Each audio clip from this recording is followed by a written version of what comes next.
In today's video, I'm going to teach you how to save your project on Clipchamp.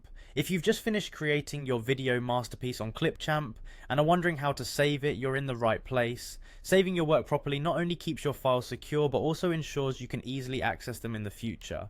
Let's walk through the steps so you can save your hard work with confidence. Once you have finished editing your video in Clipchamp, the first thing you'll want to do is navigate to the menu. You can do this by locating and clicking on the three-line menu bar, often referred to as the hamburger menu, in the top left corner of your editing screen. This little menu is your gateway to various settings and options within the platform. Next, you'll want to click on the option labelled Back to Home. Don't worry, this won't discard your project. Clipchamp is designed with an autosave feature that ensures your project is saved automatically as you work. This feature can really be a lifesaver, especially if you experience an unexpected computer shutdown or loss of internet connection. You can breathe easy knowing your latest project is already saved in Clipchamp without any extra effort from your side. However, if you're looking to have a downloaded copy or want to save your video in a specific quality, you'll need to manually export it. To do this, you'll need to find the export button, typically located towards the top right of your screen.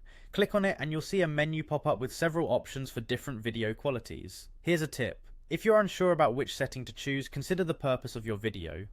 Higher qualities are great for professional projects or large screens, while lower qualities are suitable for quick social media posts or low bandwidth scenarios.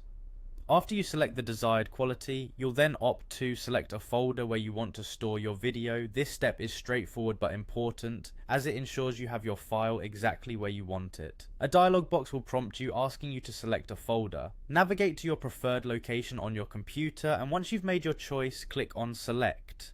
This confirms your choice, and Clipchamp will begin the process of exporting the video to that location. Be patient as the video exports, as it might take some time depending on the length and quality you've chosen, and just like that, your video will be saved to your chosen location on your device. Congratulations, you've successfully saved your Clipchamp project.